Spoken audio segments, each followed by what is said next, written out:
will you make us stop? I will not make you stop, But you but I will will tell you. deduct points. Off I of will that. deduct imaginary points off these scores. She will take one supporter and add them to her. Oh! I'm about to Sorry, preach for the 15 highest minutes. one. Pledge. I'm gonna preach for 10 minutes more. Pledge. Good deal. Rushing reference. Oh. Classic pledge. Classic pledge. You know, I'm gonna take one of your supporters. Good deal. Everybody ready? Are you ready? Very good. Who's timing? I'm timing. I love it.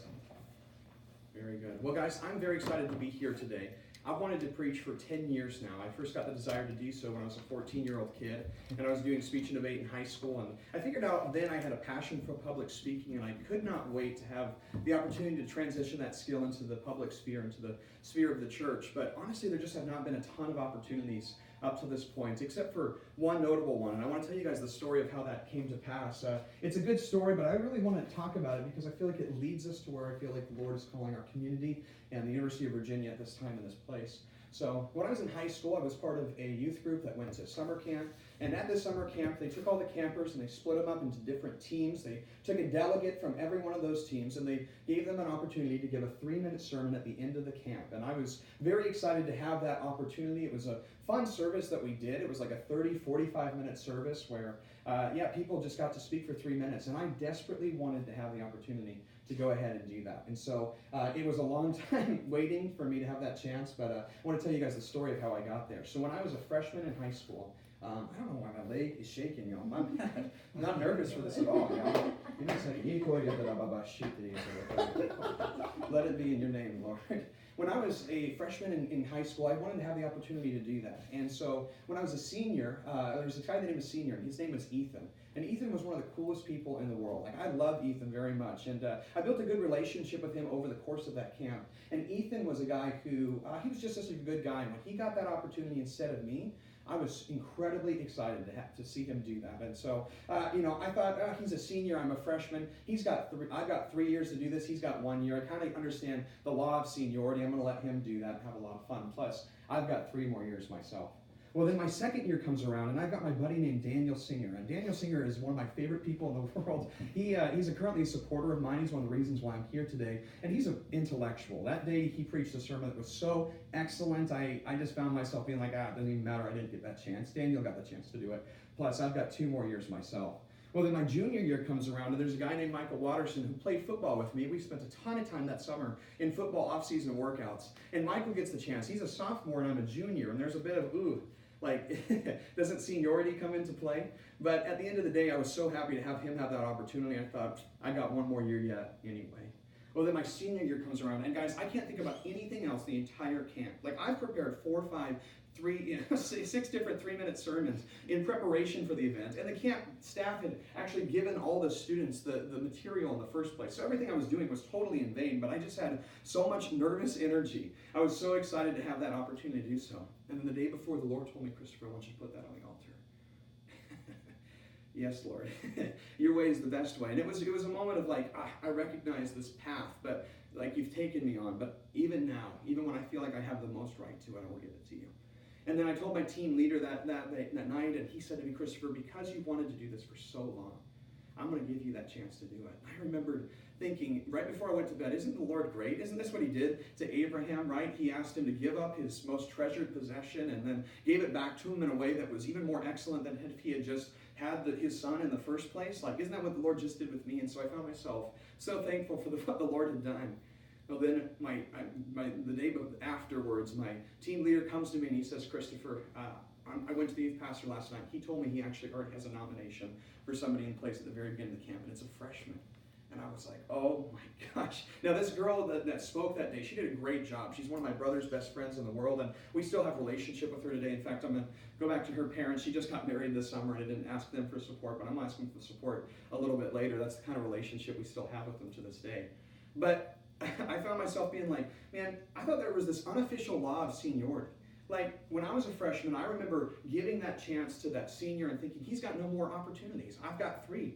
Can't I get some of that love now that I'm a senior? The Lord again spoke to me and said, Christopher, I told you about this the night before, and I said, you're right, God. Okay. That's totally great. So she preached that day. She did a great job. I enjoyed her sermon with clenched teeth, I have to admit, but it was still something I got to enjoy. And guys, I'm not sure why, I didn't speak that day. And I'm not really even sure why I didn't speak those entire 4 years. I wanted to, and honestly, none of those 4 other people really even wanted to do it. That was a great irony of all of it. But at the same time, I'm so thankful for it, because I'm not sure that I could have preached a sermon about being undignified before the Lord. That's what I'm going to talk about today. And it makes you wonder, what does the word undignified really even mean? Well, it means to be lacking in dignity, to have a certain lack of class, humility. And I think it's a message that, when I first was thinking about coming to UVA, I thought it might be something that would really penetrate the hearts of the University of Virginia crowd. You see, when I first came to UVA, I was a little bit worried that, first years who were very interested in being a part of the tradition of the University of Virginia, I thought that they would honestly take the kid from Arkansas that's 24 years old, that has a master's degree from a Pentecostal seminary back in the Midwest, and be like, I'm not really sure if I want to be a part of what this guy's talking about. And those fears have been unfounded. Since I've been here, I've recognized that people at UVA aren't too distinguished to at least have a conversation with you, right? But at the same time, there is a sense of this, what I like to call a white-collar swag at the University of Virginia. And it's the sense that we're going to have jobs at the end of our time that gets us in the top echelon of our society, and therefore the societies of the world. We're going to have a lot of power. We're going to be peoples that are movers and shakers in our community. And there's a certain pride that comes with that I sometimes find manifesting in small ways as we go about the university. Sometimes it's in the way that students dress on the way to class. In my previous universities, everybody dressed like I am today, right? Ain't nobody dressed in a distinguished manner at my other universities, but sometimes people wear polos to class, and it's sometimes manifests in those big pillars that are outside Scott Stadium, and that's a perfect example to me of white-collar swag meeting the blue-collar swag that it takes to play football.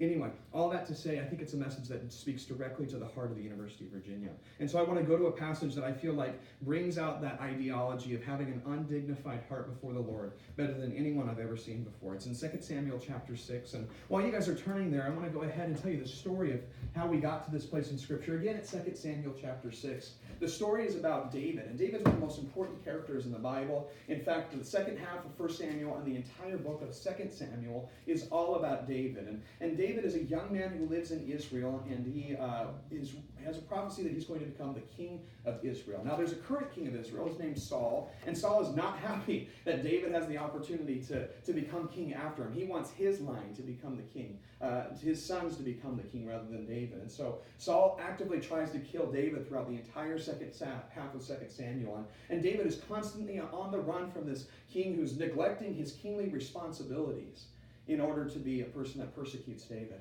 And David looks at his oppressor, and the entire point of the text is that David looks at his oppressor and says, "This is the Lord's anointed.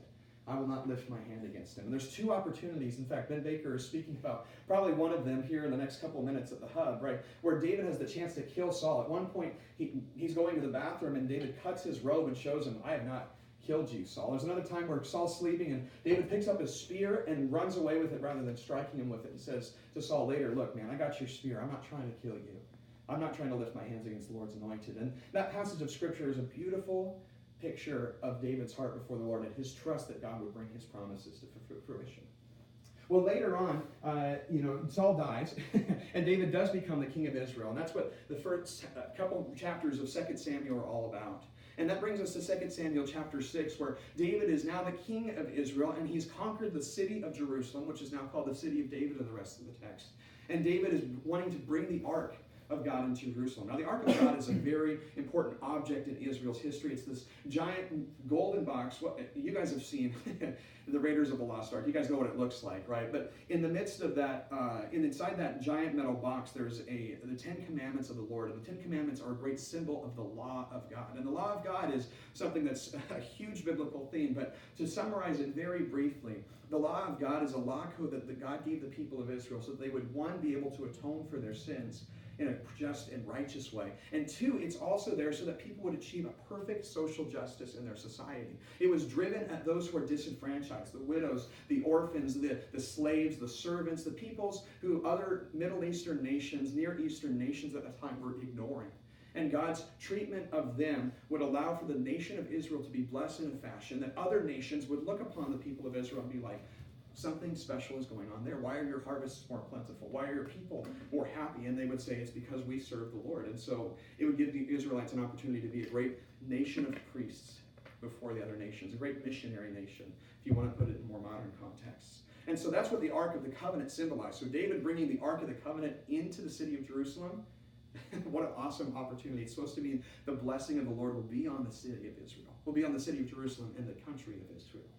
Well, David wants to bring the ark in, but he does so in a fashion that's improper. You see, God had told the people of Israel that they were supposed to bring in the Ark of the Covenant with 4 Levites who would carry it on these giant poles between the 4 of them. And it was actually coming in on a cart. And there's an incident where an oxen stumbles, and there's this man named Uzzah who reaches his hand out to catch the ark, and he gets killed in the moment. And it's a way of God saying to the people of Israel, y'all need to do what I told you to do.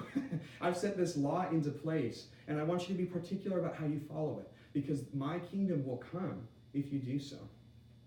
And so David is a little bit afraid by this incident, and so what he decides is he puts the Ark of the Covenant in the house of a man named Obed-Edom. And Obed-Edom is a local man whose house happens just to be right there, and he keeps it there for a couple months, and that's actually where we find ourselves today in 2 Samuel chapter 6. And in particular, we're going to go to verse 12 for this next passage of Scripture.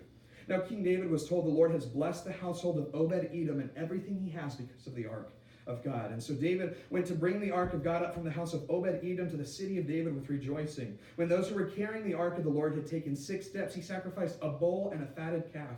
Wearing a linen ephod, David was dancing before the Lord with all of his might, while he and all the other people of Israel were bringing up the ark with the shouts and the sounds of trumpets. What a beautiful mental image that is. And when you think about David as the chief executive of the people of Israel, it makes that image all the more exciting. I mean, can you imagine if the chief executive of our country did that? Any of them. President Bush, one or the other, President Obama, President Trump, if they were dancing outside half naked on the White House lawn in celebration of the Lord, wouldn't that be a national conspiracy? Wouldn't it be like, what's gone on with our president? Well, that's exactly what the people of Israel were probably thinking about David. There's not this, it's not like it was unusual. It was usual back then. It's unusual back then as it was today, but it's still something that drew people's attention. And what David is thinking about in this moment that causes him to act in a crazy way is 2 different things. One, he's thinking about the story of God and how God has led him to where he is at this point today. He's thinking about the years he had to wait to become the king of Israel. He's thinking about the oppression that he suffered at the hand of Saul. He's thinking about the Ark of the Covenant and how difficult it was to get that into the city of Jerusalem. He's thinking about 1 and 2 Samuel, the first 4 chapters, and how long it took for Saul's line to be defeated so that David's line could be put in the king of Israel. And so David is reflecting on all the things that God has done in his life up to this point. It's a beautiful picture. And it makes me think, if our hearts were like that, what if we found ourselves in a position where we were thinking about the things that God did in our lives in such a manner? Would we be undignified like David? Many of us wouldn't be. David's also thinking about the future. And he's thinking about the blessings that God is going to pour out upon the people of Israel. He's not even thinking about how God's changed his life. He's thinking about how he's going to change the lives of his subjects. He's thinking about how God is going to change the lives of kings in foreign lands and subjects in foreign lands. What a beautiful thing to think about. He's thinking about God's salvation. And it's like, man, everything that you've done in the past ain't going to even matter when we think about what happens in the future. It's something that's true when we think about Jesus in particular, but that's what the reality of what David's thinking about. And that causes him to celebrate. Can you imagine if we had a hope for the coming of the kingdom? Can you imagine if we had a hope that God would do something greater in the lives of other people than he even did in our lives? What would our lives look like if we did things that way?